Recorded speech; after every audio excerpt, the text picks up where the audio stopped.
நன்றி ஆண்டவரே. இந்த வசனத்தோடு கூட எங்களோடு கூட இடைப்படுங்க ஆண்டவரே. அப்பா, அந்த வசனத்தில் வார்த்தையில் இருக்கிற ரகசியங்களை வெளிப்படுத்த முடியாமல் சொல்லி தொடர்ந்து வெளிநடத்துகிறார். எல்லாம் இயேசு கிறிஸ்துவின் நாமத்திலே வேண்டுகிறேன் தகப்பனே. ஆமென், ஆமென். இன்னைக்கு எடுத்துக்கொள்ளுகிற தலைப்பு கண் மலையின் மேல் நம்பிக்கை.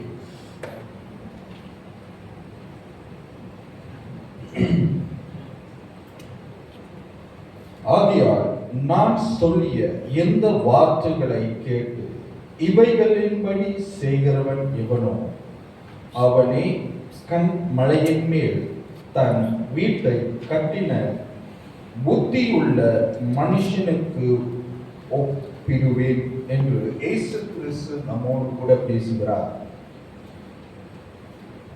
அவர் மலை பிரசங்கத்திலே 7வது அதிகாரத்திலே வரும் பொழுது மனிதன் அவனுடைய வாழ்க்கையை எப்படி அவன் கட்டப்பட வேண்டும், எதன் மேல் நம்பிக்கை உடையவனாக அவன் தன் வாழ்க்கையை அமைக்க வேண்டும் என்று சொல்லி நம்மோடு கூட அவர் பகிர்ந்து கொள்ளுகிறார். கண்மலை என்றால் கர்த்தராகிய இயேசு கிறிஸ்து தான் கண்மலை. அவர் தான் ராக், அந்த பாறை என்று சொல்லுகிற. யாரோ பெரிய பெரிய மலைகளை பார்க்கும் பொழுது பெரிய பெரிய பாறைகள்லாம் அதற்கு ஒப்பாக அவரை தேவன் கண்மலையா என்பது இந்த சத்திய வேதத்தின் மூலியமாக நாம் கண்டுகொள்ள முடியும். இங்கு 2 விதமான என்ன சொல்லுவாங்க பில்டர்ஸ் பார்க்கிறோம். 2 விதமான கட்டிட தொழிலாளிகளை நாம் பார்க்க முடியும். ஒன்று எதன் மேல் கட்டுகிறார்கள், கல்லின் மூலியமாக கட்டுகிறார்கள். ஒருவன் மணலின் மூலியமாக கட்டப்படுகிறார்கள். 2 பேரும் வீடை கட்டுபவர்களாக தான் தேவன் இங்க ஒப்பிடுகிறார். இந்த 2 பேருக்கும் ஒரு வித்தியாசம் உண்டு. ஒன்று மண்ணினால் கட்டப்படுகிற, மண் மூலியமாக கட்டப்படுகிற ஒரு பில்டர்ஸ். 2வது அவர் கல்லால் கட்டப்படுகிற ஒரு பில்டர்ஸ். இவர்கள் 2 பேரும் அவர் தங்கள் வீட்டை கட்டுகிறார்கள். கட்டும் பொழுது அங்கு 2 பேருடைய வாழ்க்கையிலும் வீட்டிலும் எது அடிக்குது? தேவன் எதை அனுமதிக்கிறார்? புயல் வீசினது, காற்று அடித்தது, பெரும் காற்று அடித்தது, மழை வந்தது, வெள்ளம் வந்தது. இது எல்லாமே 2 வீட்டுக்கும் என்ன நடக்குது? சம்பவம் நேரிடுகிறதாக இருக்கு. நீங்களும் நானும் இந்த உலகத்துல தேவன் நம்மளை அழைத்திருக்கும் பொழுது நம்ம எப்போதும் சேஃப் ஜோன்லே இருப்போம் அப்படின்ட்டு தேவன் நம்மளை அழைக்கிறார். எப்படி சேஃபா இருக்கணும், எப்பா நம்ம பிரச்சனைக்கா இப்படி ஒதுங்காப்புல போயிடலாம் அப்படின்னு நினைப்போம். அதான் ரொம்ப பேர் நம்ம நினைக்கிறோம், அப்பா அந்த பிரச்சனை நம்ம தலையில கூட அவங்களோட பிரச்சனை, அவங்க நம்ம எப்போதும் நம்ம சேஃப் ஜோன்லே இருப்போம், கம்ஃபர்டபுளா இருப்போம். நம்ம அதுதான் ஆசீர்வாதம் அப்படின்ட்டு நாம் நினைத்து கொண்டிருக்கிறோம். யாரோட கும்புக்கு போகக்கூடாது, யாரோட பிரச்சனைக்கும் போகாது, எது இல்லாம அப்படியே தனியா அப்படியே சேஃப் ஜோன்லே இருந்துக்கிட்டு அதுதான் ஆசீர்வாதம் என்று நாம் நினைத்து கொண்டிருக்கிறோம். ஆனாலும் வேதம் சொல்லுகிறது, என்ன சொல்லுகிறது? மழை அடிக்க போகிறது, மழை அடித்தது, அடிக்கிறது, வெள்ளம் வரப்போகிறது, வெள்ளம் வந்தது, காற்று, பெரும் காற்று அதன் மேல் வீடுகளின் மேல் மோதியது என்று சொல்லி வேதம் சொல்லுகிறது.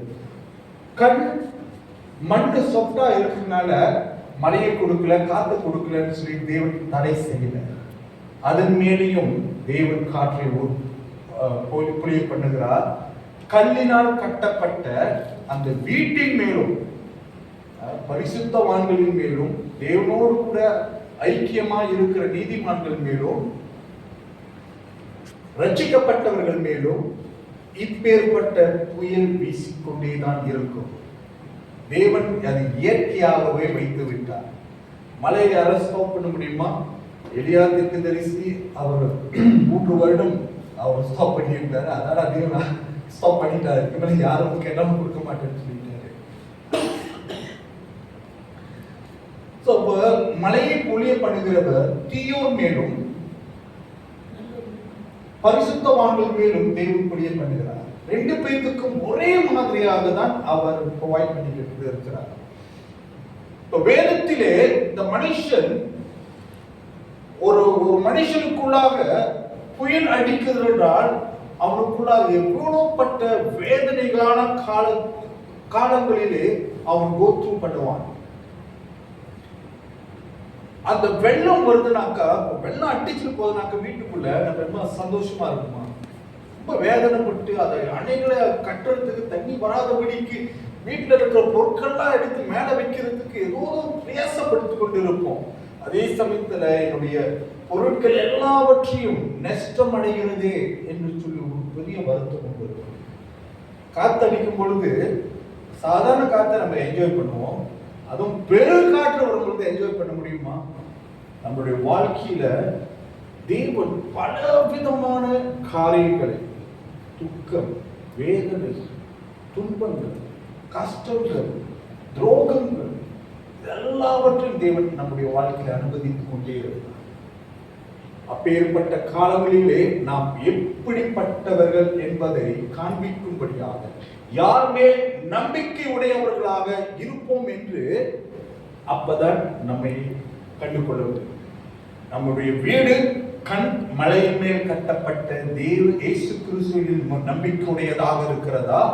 ஏதாவது ஒரு பிரச்சனை வரும் பொழுது நம்மளுக்கு ஏதாச்சும் ஒரு திட்டாங்களோ, ஏதாவது நமக்கு துரோகம் பண்ணிட்டாங்களோ, நம்முடைய இன்னைக்கு ஒரு சிஸ்டர்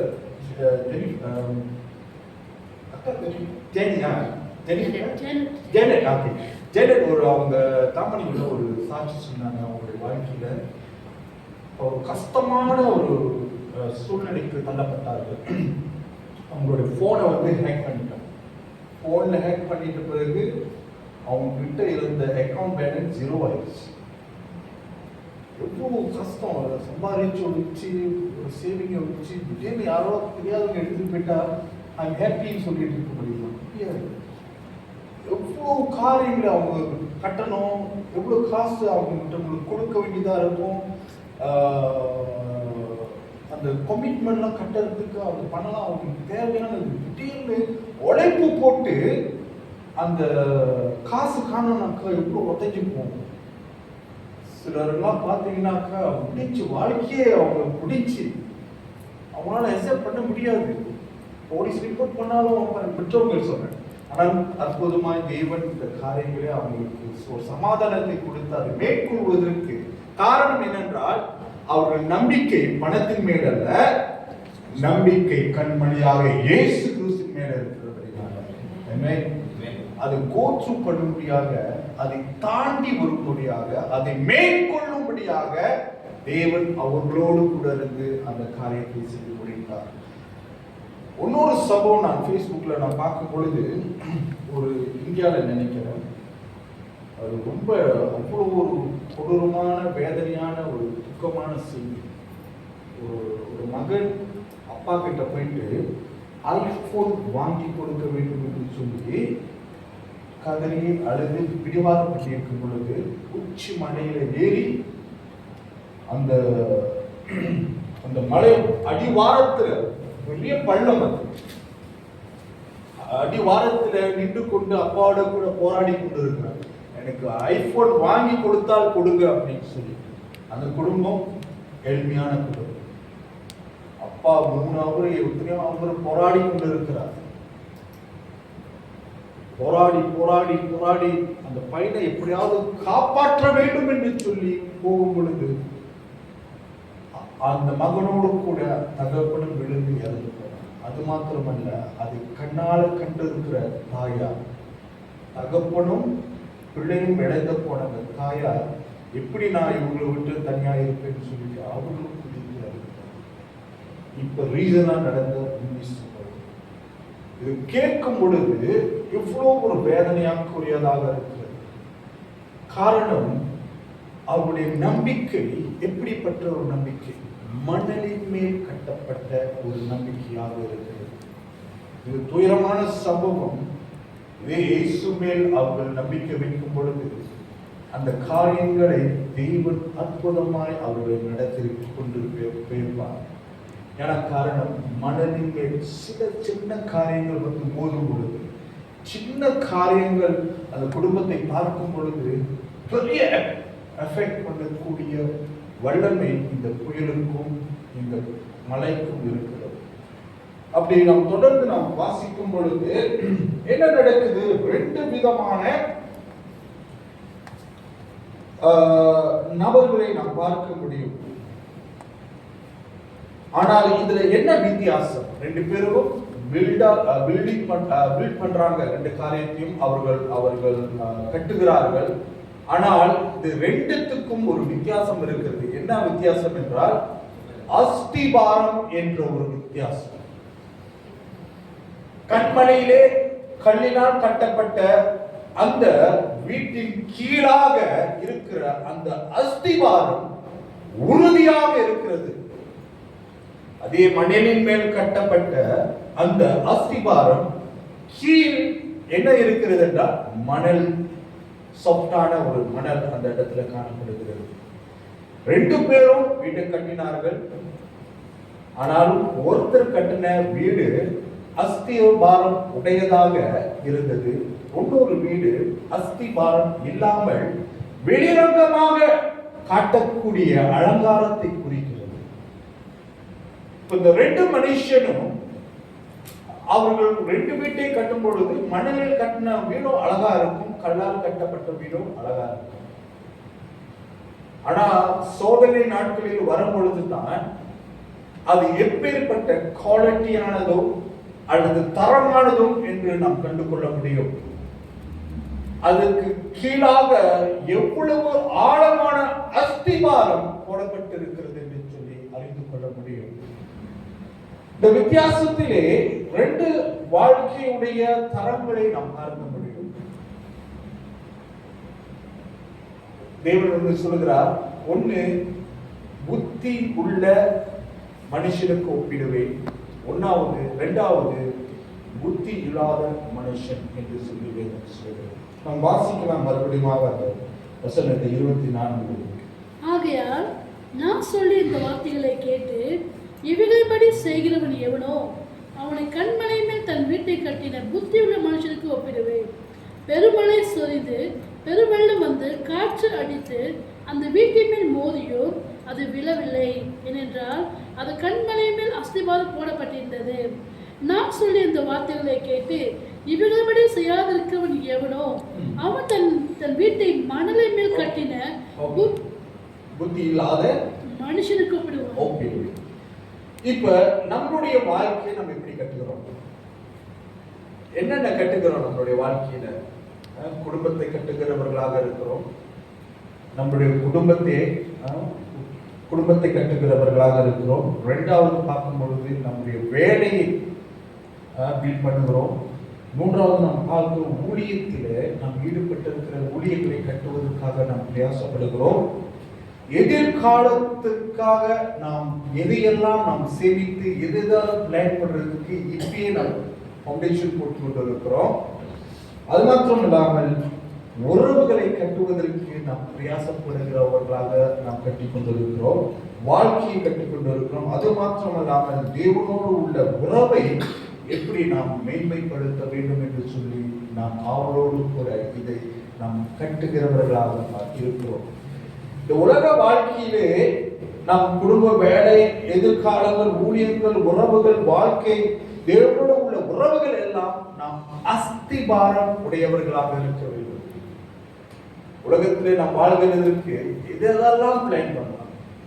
நான் அஸ்திபாரம், அந்த ஃபவுண்டேஷன் நம்ம ஸ்ட்ராங்காக வேரூன்றி ஆழ வரைக்கும் நாம் போடாதபடி மேலோட்டமாக நாம் போகும் பொழுது அது சில நாட்களுக்குள்ளே அது இடிந்து விழுகிற ஒரு அனுபவத்துக்குள்ளாக போகும்.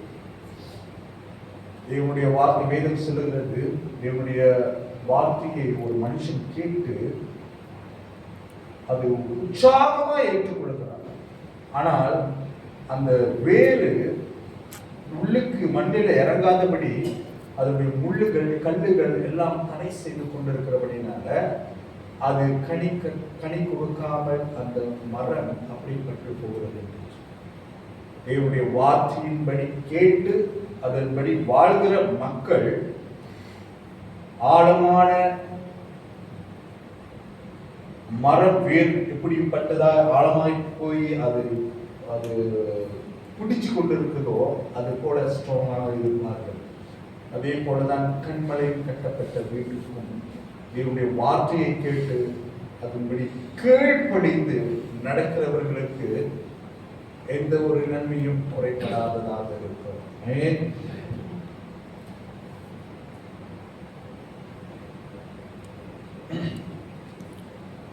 இரண்டாவதாக, புத்தி உள்ளவன் கண்மலையின் மேல் கட்டுகிறான். என் வார்த்தையை கேட்டு இவைகளின்படி செய்கிறவன் என்று இந்த வார்த்தையை நாம் பார்க்க முடியும். இங்கே இரண்டு முக்கியமான வார்த்தைகள் இருக்கிறது. ஒன்று கேட்கிறவன், இரண்டாவது செய்கிறவன். 24 வாசிப்போம் மறுபடியும். ஆகையால் நான் சொல்லிய இந்த வார்த்தைகளை கேட்டு இவைகளின்படி செய்கிறவனோ அவனே கண்மலையின் மேல் கட்டின வீட்டை கட்டின புத்தி உள்ள மனுஷனுக்கு ஒப்பார் இடுவேன். ஒன்றாவது கேட்கிறது, தேவனுடைய வார்த்தையை கேட்பது. இரண்டாவது அதை கேட்டு அதன்படி செய்து முடிக்கிறவர்கள் என்று சொல்லி கண்மலையின் மேல் கட்டப்பட்ட ஒரு விசுவாசம் உள்ளவர்கள் என்று வேதம் சொல்கிறது. நம்ம என்ன செய்யறோம்? கிறிஸ்தவர்கள் எத்தனையோ வருஷ காலமா ரட்சிக்கப்பட்டு தேவனுடைய வார்த்தையை அனுதினமா எங்க வந்து கேட்கிறோம்? சபைகளில் வந்து கேட்கிறோம். அது மாத்திரம் பத்தல, நம்ம என்ன செய்யறோம்? யூடியூப்லயும் பல பிரசங்கங்களை கேட்கிறோம். தேவனுடைய வார்த்தைகளை நம்ம படிச்சு கொண்டு இருக்கிறோம். நம்ம எப்போதும் கிறிஸ்தவர்கள் என்ன செய்வாங்க?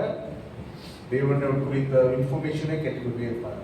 தேவனை குறித்த கிறிஸ்துவை பற்றிய காரியங்கள் எல்லாவற்றையும் கேட்டுக்கொண்டு இருப்பார்கள். சந்தோஷமா இருக்கும் கேட்கிறது.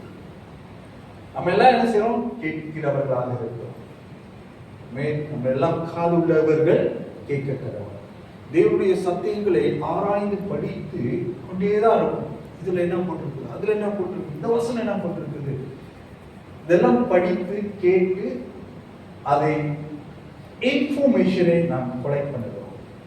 தேவன் எதை விரும்புகிறார், தேவன் என்ன செய்ய சொல்லுகிறார், அதெல்லாம் நம்ம கேட்கிறது. ஓகே, கேட்கிறது மாத்திரம்தான் நம்முடைய வாழ்க்கை என்றால் அது தவறான ஒரு வாழ்க்கையாக முடிந்து. வேதம் சொல்லுகிறது, என்ன சொல்லுகிறது? கேட்டு அதன்படி செய்கிறவன் பாக்கியவான். கர்த்தருடைய வார்த்தையை கேட்டு அதோட ஸ்டாப் பண்ணாம கர்த்தருடைய வார்த்தையை தனக்குள்ளாக வைத்து தேவன் என்ன சொன்னார் என்பதை அவன் ஆக்ஷன்லே கீழ்ப்படிக்கிறவனாக இருக்க வேண்டும் என்று வேதம் சொல்லுகிறது. நம்ம என்ன செய்றோம்? வேற என்ன ஃபேஸ்புக்ல பார்ப்போம், யூடியூப்ல பார்ப்போம், வேதத்தை நாம் வாசிக்கிறவர்களாக இருப்போம். ஒவ்வொரு ஞாயிற்றுக்கிழமையும் தேவனுடைய வார்த்தையை கேட்டுக்கொண்டே இருக்கிறோம். அது ஒரு ஆசீர்வாதம் தான். அந்த ஆசீர்வாதம் நிலைத்திருக்காது. ஆனால் அதன்படி கீழ்ப்படிந்து நம்மளை ஒப்பு கொடுக்கும் பொழுது நம்மளுடைய சூழ்நிலைகள் நம்ம என்ன செய்வோம்? இப்ப அந்த சிஸ்டர் சொல்ற அந்த வார்த்தை, அவங்க எங்க நம்பிக்கை வைத்திருந்தாங்க? பணத்தின் மேல் நம்பிக்கை இல்லை. ஆனா வேதனை இருந்துச்சு, துக்கம் இருந்துச்சு. ஆனாலும் அதற்கு மேலாக இயேசு கிறிஸ்துவை அவர் கண்மலையாக வைத்திருக்கிறதுனால அதை மேற்கொள்வதற்கு தேவன் உதவி செய்வார். அப்ப தேவன் அவங்க கண்மணி அவங்க வீடுல காற்று அடித்து அவங்களுடைய வீட்டுல புயல் அடித்த பிறகு வீடு என்ன சொல்லுவாங்க அடிக்கும் பொழுது அவங்க வீடு ஸ்ட்ராங்காய் கட்டப்பட்டு இருந்தது. யாரு மேல? தேவன் மேல், கர்த்தராகிய இயேசு கிறிஸ்துவின் மேல் ஸ்ட்ராங்காக கட்டப்பட்டிருந்தது. அவங்களுக்கு தெரியும் இது டெம்பரரியான ஒரு டெம்பர், ஜஸ்ட் ஒரு நம்பர்ஸ். ஆனால் இதுக்கு பின்னாடி இருப்பவர் யார் என்றால் இந்த உலகத்தை படைத்த தேவன், ஐஸ்வர்யம் உள்ள தேவன், அந்த சராசரங்களை படைத்த தேவனை நாம் வணங்குகிறவர். அவர் மேல் நம்பிக்கையாக இருக்கு.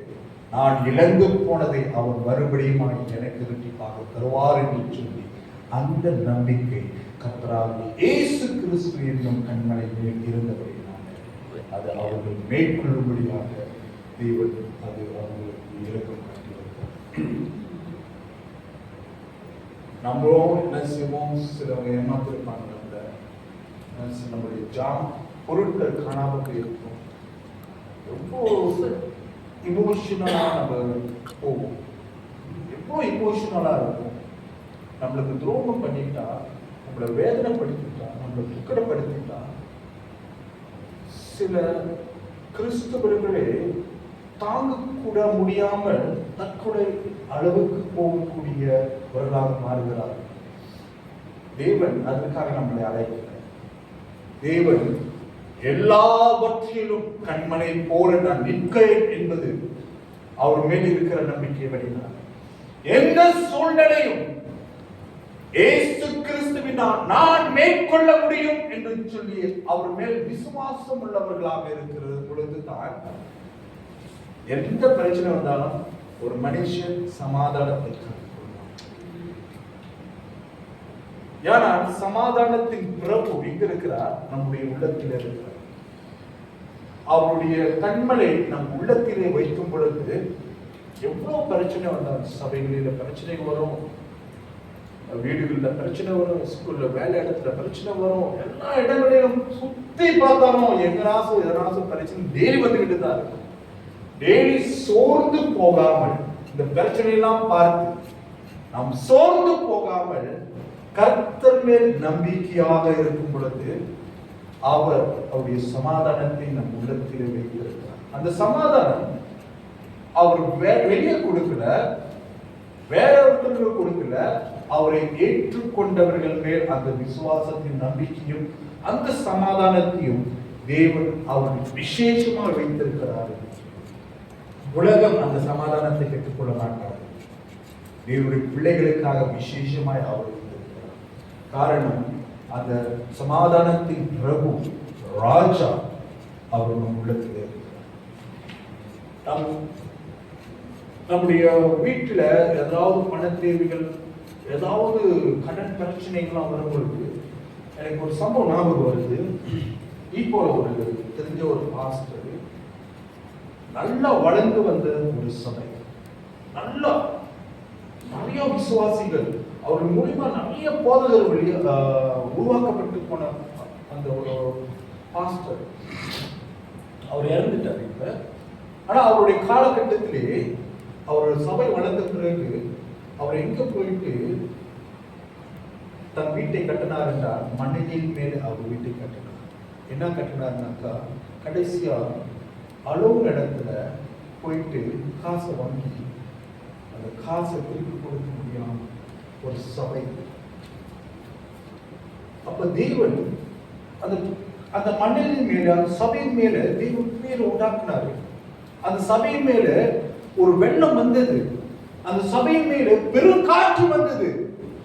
அந்த சபை மோதப்படும் பொழுது, இடிக்கப்படும் பொழுது, மணலின் மேல் கட்டப்பட்ட ஒரு சபையா இருக்கிறதுனால அது இடிந்து விழுந்து தரைமட்டமாயிற்று. காரணம் நம்பிக்கை அளவு மேல. அந்த நம்பிக்கை கண்மணின் மேல் அவர்கள் கட்டாமல் மணலின் மேல் கட்டப்பட்ட அஸ்திபாரம் உடையவர்களாக அந்த சபை இருக்கிறது. ஒரு மெடிக்கல் காரியங்களாக அது மிஷினை வாங்கணும்னு சொல்லிட்டு அளவு கிட்ட சபை நல்ல ஒரு சபை. கடைசியா பாருங்க, ஒரு சபையினுடைய தீர்மானங்கள் அஸ்திபாரம் ஸ்ட்ராங்கா இல்லை. ஏன்னா நம்பிக்கை எல்லாம் அளவும் இல்லை. ஸோ நம்மளுடைய சூழ்நிலையில, நம்முடைய வாழ்க்கையில பண தேவைகள் மத்தியில் இருக்கும் பொழுது யார் இடத்துல நாம் போகிறோம், யார் இடத்துல நாம் காரியங்களை அது செய்யலாமா, இது செய்யலாமா, அங்குள்ள வட்டி கொடுக்குறானா, அவனை வட்டி கொடுக்குறானா அப்படின்னு வாங்குவோம். அஸ்திவாரம் தேவனுடைய கண்மணியில் இருந்துச்சுன்னா தேவன் எல்லாவற்றையும் எனக்காக செய்து முடிப்பார் என்ற நம்பிக்கை அஸ்திவாரம் நமக்குள்ளாக இருக்கு. ஸோ இப்ப ஏற்பட்ட காரியங்கள் ஏன் நடக்கிறது என்றால், அஸ்திவாரம் வார்த்தை அதற்கு கீழ்ப்படியாமல் போகும்போது, ஆண்டோர் சத்தத்தை கேட்கறது இல்லை. ஆண்டோர் வேணாம்னு சொன்னாக்கா வேணாம், ஆண்டோர் ஓகேன்னு சொன்னா அது ஓகே. நம்ம என்ன செய்யறோம், மீறி நடப்பதினால, கர்த்தருடைய வார்த்தைக்கு கீழ்ப்படியாமல் நடப்பதினாலே அங்கு நடக்கிற கஷ்டங்கள், நஷ்டங்கள் அநேகமாக. அது மாத்திரமல்ல, தேவனுடைய நாமத்தை விண்ணிலே நாம் வணங்கிக் கொண்டிருக்கிறோம். தேவனுடைய வார்த்தையை நாம் கேட்கிறவர்களாக நாம் வாழ வேண்டும்.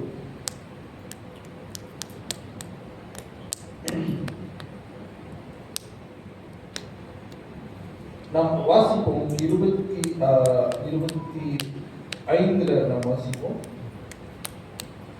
பெருமழை சொரிந்து பெருவெள்ளம் வந்து காற்று அடித்து அந்த வீட்டின் மேல் மோதியும் அது விழவில்லை. ஏனென்றால் அது கண்மலை மேல் அஸ்திபாரம் போடப்பட்டிருந்தது.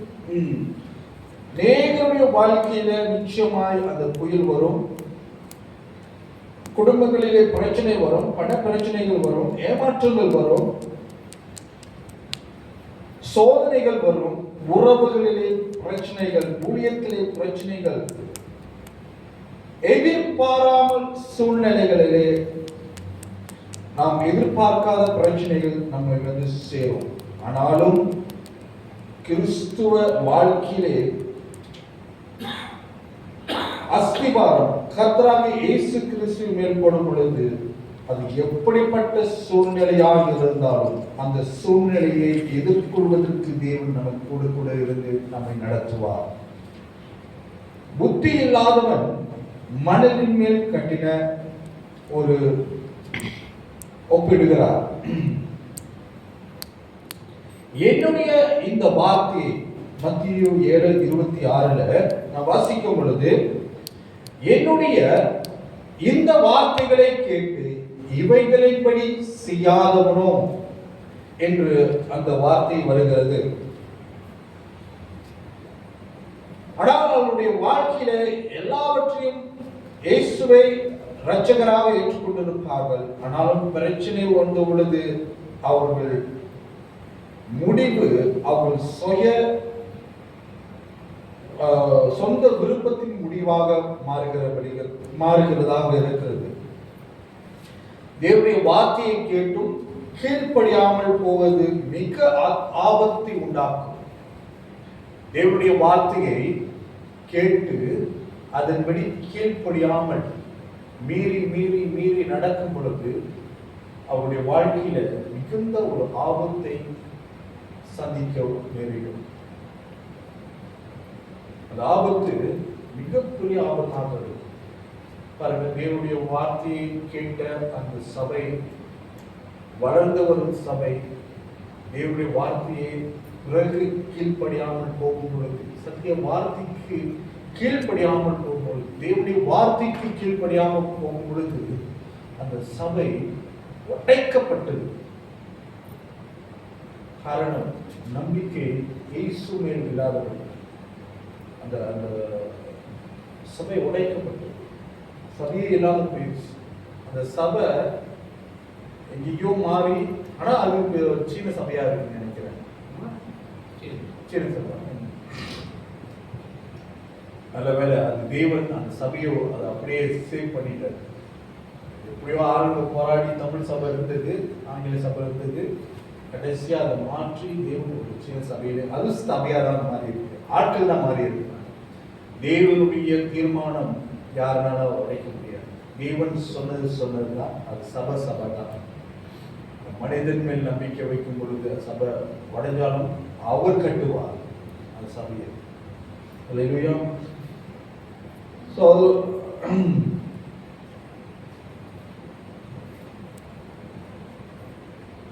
ஒன்று எடுத்துக்கொள்வோம். 1 கொரிந்தியர் 3:11 வாசிப்போம்.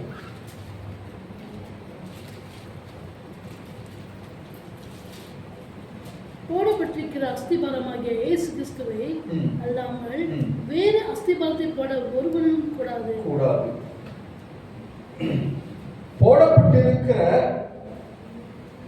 இயேசு கிறிஸ்து என்னும் அஸ்திபாரத்தை தவிர வேறு அஸ்திபாரத்தை ஒருவனாலும் போடக்கூடாது. நம்முடைய வாழ்க்கையினுடைய அஸ்திபாரம் தேவனுடைய வார்த்தையிலே வேரூன்றி இருக்க வேண்டும். ஒரு கிறிஸ்தவனுடைய அடிப்படை உபதேசத்திற்கு கீழாக நாம் கட்டப்பட்டவர்களாக இருக்க வேண்டும். இயேசு கிறிஸ்துவினுடைய உபதேசம் கேட்கிறவர்கள் மாத்திரமல்லாமல் அதன்படி கீழ்ப்படைய வேண்டும். உபத்திரவத்தின் மத்தியில கீழ்ப்படைய வேண்டும். வேதனையின் மத்தியில தேவனுடைய வார்த்தைக்கு கீழ்ப்படைய வேண்டும். துக்கங்கள் நேரத்திலே தேவனுடைய வார்த்தையை தேடுகிறவர்களாக நாம் இருக்க வேண்டும். யாராவது நம்மை ஏமாற்றி விட்டால் அந்த நேரத்திலே தேவனுடைய சத்தத்தை கேட்கிறவர்களாக நாம் இருக்க வேண்டும். மனிதனுடைய சத்தத்தை கேட்பதை பார்க்கிலும் இயேசு கிறிஸ்துடைய வார்த்தையை கேட்பது மேன்மையாக இருக்கிறது. இந்த எல்லா பிரச்சனைக்கும் மேலானவர் இயேசு கிறிஸ்து. இந்த பிரச்சனையை விட அதை செட்டில் பண்ணுகிறவர் இயேசு கிறிஸ்து நம்மோடு கூட இருக்கிறார். அந்த நம்பிக்கை நமக்குள்ளாக இருக்க வேண்டும். நாம் புயல் அடிக்கலாம். நம்முடைய கஷ்ட நஷ்டங்கள், வேதனைகள், துக்கங்கள் மத்தியில நம்ம தேவனுடைய வார்த்தையை கேட்கிறவர்களாக இருக்க வேண்டும். தேவனுடைய வார்த்தை உயிரோடுவர்களுக்கு மாத்திரம்தான் இருக்குதா? கேட்க முடியுமா? இறந்து போன லாசருடைய அவருடைய உடல் இறந்து போயிடுச்சு. ஆனால் அவனுடைய ஆவியோடு கூட தேவன் வார்த்தையை அனுப்பி உயிர்ப்பித்தார். அல்லேலூயா. அவன் பாதாளத்தில் இருந்தாலும், அவன் பரதேசியில இருந்தாலும், லாசருவே நீ எழுப்பி வா என்று சொன்ன அந்த வார்த்தை எங்க போய் கேட்டுச்சுனாக்கா, பாதாள குழியில எங்க இருந்தாலும் தெரியல, பரதேசியில இருந்தாலும் எனக்கு தெரியல, பரலோகத்தில் இருந்தாலும் எனக்கு தெரியல. ஆனா ஒரு இயேசு கிறிஸ்துவின் ஒரு வார்த்தை அந்த லாசருவை உயிர்ப்பித்ததாக இருந்தது. அவன் மரணம் அடைந்து விட்டான். அவனுடைய சரீரம் சற்று நாரல் அடிக்கப்பட்டதாக இருந்தது. ஆனாலும் இயேசு பூமியில பிசிக்கலாக இருக்கிறார். கல்லறை அங்கு இருக்கிறது. எல்லாம் லாசருவை சுத்தி கட்டப்பட்ட ஒரு சூழ்நிலை இருந்தது. அவனுக்குள்ளாக அந்த சரீரத்திலே ஜீவன் கிடையாது. அவன் அடக்கம் பண்ணி மரித்து அவன் உடல் நாறி போனதாக இருக்கிறது என்று வேதம் சொல்கிறது. அந்த மத்தியிலும், மரணத்தின் மத்தியிலும், மரண பள்ளத்தாக்கின் மத்தியிலும் தேவனுடைய சத்தத்தை நாம் கேட்கக்கூடியவர்களாக இருக்க வேண்டும். நாம் எந்த சூழலில் மரண இருளின் பள்ளத்தாக்கிலே நடந்தாலும் தேவனே நீர் என்னோடு கூட இருக்கிறீர். அவருடைய சத்தம் நம்மை கேட்கிற காதுடையவர்களாக இருக்க வேண்டும். லாசருவே எங்கிருந்து பாதாளத்தில் இருந்தாரா, எல்லாரும் எங்க இருக்கிறா தெரியாத அந்த கூட்ட மாத்திரத்திலே அந்த ஆவி லாசருக்குள்ளாக கடந்து போய் அவன் உயிர்ப்பிக்கிறவனாக மாறினான். தேவன் அப்பேற்பட்ட வார்த்தையினுடைய வல்லமை தேவனுடைய வார்த்தையிலே இருக்கிறது. எந்த மனுஷனும் அவன் மரித்தாலும், லாசரு மரித்தாலும் தேவன் ஒரு வார்த்தையை அனுப்பி அவனை உயிரோடு கூட அந்த பாதாளத்தில் இருந்தாலும் அந்த சத்தம் பாதாளத்தில் இருக்கிறாங்க. பார்த்துங்க, அவன் பரதேசியில் இருந்தாலும் இயேசு கிறிஸ்துவின் ஒரு வல்லமையான வார்த்தை, லாசருவே எழும்பி வா. ஒருவேளை எல்லாரும் எழும்பி வா அப்படின்னு சொன்னாக்கா இறந்து போன எல்லா ஆவிகளும் அந்தந்த உடல்ல போய் சேர்ந்திருக்கும். ஆண்டவர் பெர்டிகுலரா லாசருவே என்று அந்த குறிப்பிட்ட நபரை இறந்து போன நபருடைய ஆவியை அவர் தட்டி எழுப்பினார். அந்த வார்த்தை கீழ்ப்படிந்து, அந்த ஆவி கீழ்ப்படிந்து உடனடியாக அந்த சரீரத்துக்குள்ளாக ஜீவன் பெற்றது. நாமும் மரித்து போனவர்களாக சில வேளைகளில் தேவனுடைய சத்தத்துக்கு கீழ்ப்படியாமல் இருக்கலாம். அவனுடைய சத்தம் எப்ப பார்த்தாலும் நெகட்டிவான வார்த்தை பேசிக்கொண்டே இருக்கும். எதை பார்த்தாலும் நெகட்டிவான வார்த்தைகள் பேசிக்கொண்டே இருக்கும். அது முடியாதுல, இது முடியாதுல, அது செய்ய முடியாதுல, இது கஷ்டம், அதெல்லாம் இதெல்லாம் சொல்லிட்டு முடியாது முடியாது முடியாது தான் சொல்லிட்டு. ஆனாலும் கர்த்தராகிய இயேசு கிறிஸ்து நமக்குள்ளாக இருக்கும் பொழுது அவர் செய்து முடிப்பார், அவர் எனக்காக யுத்தம் பண்ணுவார், அவர் எனக்காக சகலத்தையும் செய்து முடிப்பார் என்று சொல்லி அந்த வார்த்தை வெளியாகும் பொழுது தேவன் அதற்கு ஒரு அற்புதங்களை செய்து முடிப்பார். அல்லேலூயா. நீங்களும் நானும் கர்த்தருடைய வார்த்தை கேட்டு அதன்படி கீழ்ப்படியும் பொழுது நாம் ஆசீர்வதிக்கப்பட்டவர்களாக மாறுகிறோம். அது மாத்திரமல்லாமல் கண்மணியின் மேல் கட்டப்பட்ட அஸ்திபாரம் உடையவர்களாக, அந்த அஸ்திபாரம் எவ்வளவு அடிச்ச வெயில் வந்தாலும் சரி, மழை வந்தாலும் சரி, உயிரே அடிச்சாலும் சரி, பெரிய சுனாமியே வந்தாலும் அடிச்சாலும் சரி, அந்த கண்மணியின் மேல் எது பட்டாலும் அவ்வளவு ஸ்ட்ராங்காக இருக்கும். காரணம், நாம் தேவனுடைய வார்த்தையை கேட்டு அதன்படி கீழ்ப்படியும் பொழுது. அல்லேலூயா. நாம் தேவனுடைய வார்த்தையை கேட்டபடி அதன்படி கீழ்ப்படிந்து நாம் ஒப்பு கொடுக்கும் பொழுது தேவன் நிச்சயமாக நம்மை ஆசீர்வதிப்பார். கண்களை மூடி நாம் ஜெபம் செய்வோம். நாம் ஒவ்வொருவரும் தேவனுடைய சமூகத்தில், ஆண்டவரே உம்முடைய வார்த்தைக்கு நாங்கள் கீழ்ப்படிய எங்களுடைய இருதயங்கள் உணர்வுள்ள இருதயங்களாக மாற்றும்படியாக நாம் தேவனிடத்தில் மன்றாடுவோமாக. அவர் நிச்சயமாக நம்மை ஆசீர்வதிப்பார். அவர் நிச்சயமாக நம்மை வழி நடத்துவார்.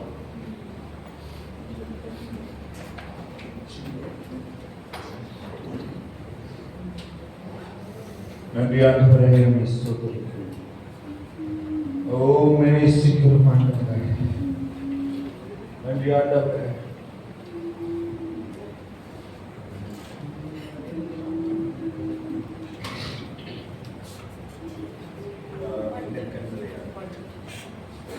Jesus, hallelujah.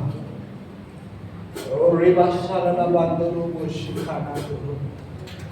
Devre mure vaattikku nangal keelpadigiravalaga engai maatrugiravanga raja.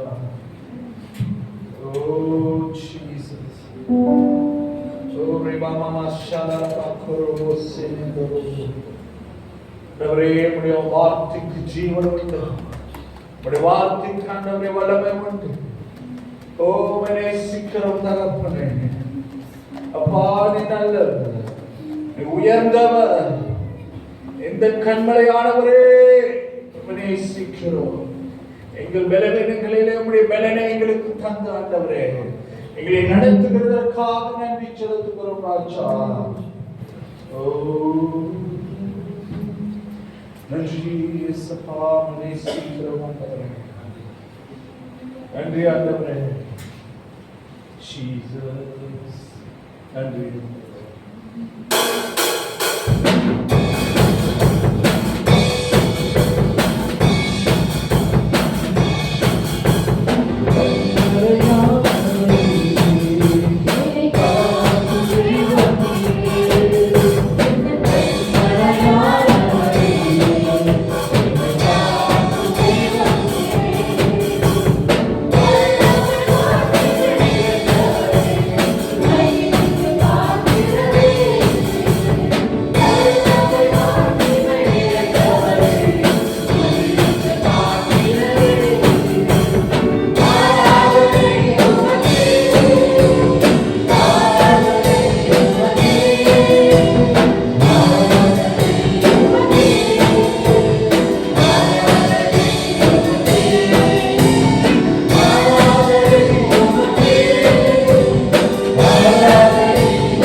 அவருடைய வார்த்தைக்கு நாம் கீழ்ப்படிந்து, அவருடைய சத்தத்துக்கு நாம் கீழ்ப்படிந்து நடக்கிறவர்களாக நம்ம ஒப்புக் கொடுப்போமாக. நன்றி தகப்பனே. எல்லோடு இருந்து வழி நடத்துகிறார். இயேசு கிறிஸ்துவின் நாமத்தில் வேண்டுகிறேன் தகப்பனே. ஆமென், ஆமென். இன்று மனமாக நாம் அப்போஸ்தல பிரமாணத்தை வாசிப்போம்.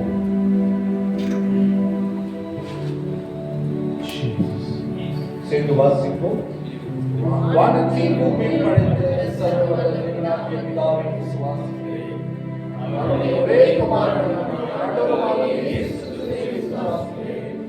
அவர் பரிசுத்த ஆவியால் கன்னிமரியாளிடத்தில் பிறந்தார். அவர் பொறுமை பிலாத்தின் அதிகாரத்தின் கீழ் பாடுபட்டு சிலுவையில் அறைந்து மரித்து அடக்கப்பட்டார். அவர் பாதாளத்தில் ஏறி மூன்றாம் நாளில் உயிர்த்தெழுந்தார். அவர் பரலோகத்திலிருந்து சர்வவல்ல பிதாவாகிய தேவனுடைய வலது பரிசுத்தில் வீற்றிருக்கிறார். இருளோரையும் மரித்தோரையும் நியாயத்திற்கு அழைத்து வருவார். பரிசுத்த ஆவியானவரை விசுவாசிக்கிறேன். உலகளாவிய பரிசுத்த திருப்பலியும் பரிசுத்தவான்களின் ஐக்கியத்தையும் விசுவாசிக்கிறேன். அவருடைய சரீர உயிர்த்தெழுந்து நித்திய ஜீவனையும் விசுவாசிக்கிறேன். ஆமென், ஆமென். சேர்ந்து வாசிப்போம். என் ஆத்துமாவே கர்த்தரை ஸ்தோத்திரி. என் முழுவதுமே பரிசுத்த நாமத்தை ஸ்தோத்திரி. என் ஆத்துமாவே கர்த்தரை ஸ்தோத்திரி. கர்த்தர் செய்த சகல உபகாரங்களையும் மறவாதே. ஆமென். கர்த்தருடைய ஆசீர்வாதத்தை நாம் பெற்றுக்கொள்வோம். கர்த்தர் உன்னை ஆசீர்வதித்து உன்னை காத்து தருவார். கர்த்தர் தம்முடைய முகத்தை மேல் பிரகாசம் பண்ணி உன் மேல் கிருபையாக இருக்கிறார். கர்த்தர் தம்முடைய முகத்தை உன் மேல் பிரகாசமாக்கி உனக்கு சமாதானம் கட்டளையிடுவாராக. கர்த்தராகிய இயேசு கிறிஸ்துவின் கிருபையும் தேவனுடைய அன்பும் பரிசுத்த ஆவியுடைய அந்நிய ஐக்கியமும் உங்கள் அனைவரோடு கூட இருப்பதாக. ஆமென், ஆமென், ஆமென். God bless.